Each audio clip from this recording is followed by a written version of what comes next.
Komunitas Goes ASN Pemkot Palembang kembali melakukan kegiatan sosial di tengah aktivitas goesnya.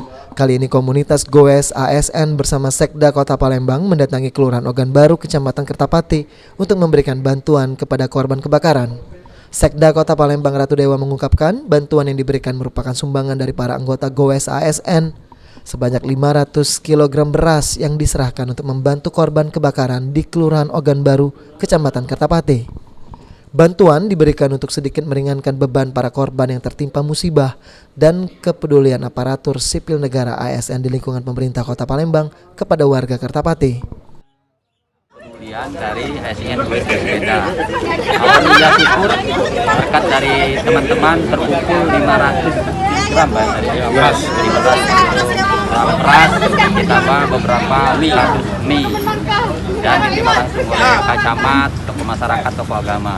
Ini salah satu bentuk wujud kepedulian dari ASN bersepeda, ASN Goes, pemerintah Kota Palembang. Semoga ini bisa bermanfaat dan kita harapkan masyarakat ke depan selalu waspada, baik itu masalah banjir, termasuk api dan juga ke depan tentang demam berdarah. Sekda juga mengingatkan agar masyarakat waspada saat meninggalkan rumah agar tidak terjadi kebakaran. Kegiatan sosial kerap dilakukan oleh komunitas Goes ASN pemerintah Kota Palembang sembari melakukan aktivitas goes keliling Kota Palembang. Aprianto, PAL TV.